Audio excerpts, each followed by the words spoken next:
Dis la parole, je suis un pauvre misérable. Qui me délivrera de ce corps de mort? Grâce soit rendue à Dieu par Jésus-Christ notre Seigneur. En conclusion, avec l'esprit, je me soumets moi-même à la loi de Dieu, mais avec la chair, je suis soumis à la loi du péché. Dans le chapitre 7 de l'Épître aux Romains, l'apôtre Paul nous révèle la profondeur du combat intérieur que chaque croyant affronte entre le désir de suivre la loi de Dieu et la réalité de la nature pécheresse qui habite en nous. Dans les versets 24 et 25, Paul exprime de manière dramatique son désespoir en percevant son incapacité à se libérer du pouvoir du péché par lui-même, mais proclame également l'espérance et la délivrance trouvées en Jésus-Christ.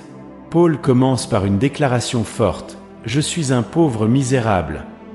Cette exclamation reflète son angoisse et sa reconnaissance de la gravité de sa condition humaine. Comme beaucoup d'entre nous, Paul ressent le poids de sa propre péché et se demande « Qui me délivrera de ce corps de mort ?» C'est un cri de désespoir auquel beaucoup de croyants peuvent s'identifier, car nous affrontons tous la lutte contre le péché et la tentation dans nos vies quotidiennes. Cependant, Paul ne laisse pas sa réflexion dans le désespoir. Immédiatement, il rend grâce à Dieu. Grâce soit rendue à Dieu par Jésus-Christ notre Seigneur. Ici, Paul nous montre la source de notre espérance et de notre délivrance.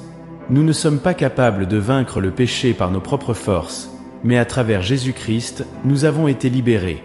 Jésus, par sa mort et sa résurrection, a brisé les chaînes du péché et nous offre la victoire. Dans sa conclusion, Paul reconnaît la dualité de son existence.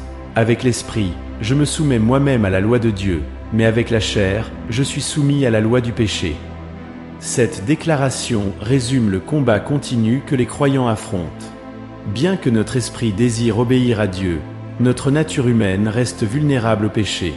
Cependant, grâce à Jésus-Christ, nous avons la promesse de la rédemption et la force de vivre en obéissance à Dieu. Seigneur Dieu Tout-Puissant, nous venons devant toi en reconnaissant notre faiblesse et notre lutte contre le péché. Comme l'apôtre Paul, nous crions pour la délivrance et nous te remercions pour le salut que tu nous as donné à travers Jésus-Christ. Aide-nous à vivre selon ta loi, nous soumettant à ta volonté en tout temps. Seigneur Jésus, nous te remercions pour ton sacrifice et pour la victoire que tu nous as accordée sur le péché. Fortifie notre esprit pour résister aux tentations et vivre des vies qui t'honorent.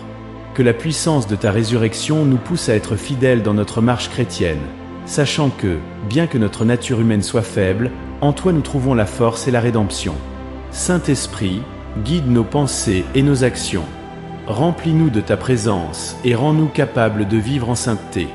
Que nous puissions expérimenter chaque jour la liberté que nous avons en Christ et refléter son amour et sa grâce dans tout ce que nous faisons. Nous désirons, Seigneur, agir comme Paul a agi il y a si longtemps, pour la libération totale du péché en nous. Nous nous efforçons tous les jours, nous ressentons le conflit en nous. Notre tendance est de nous égarer, sans ton aide. Mais prépare-nous pour le conflit, Seigneur, et que nous luttions tous les jours avec un nouveau zèle pour ta gloire. À toi soit la gloire et l'honneur pour toujours. Amen.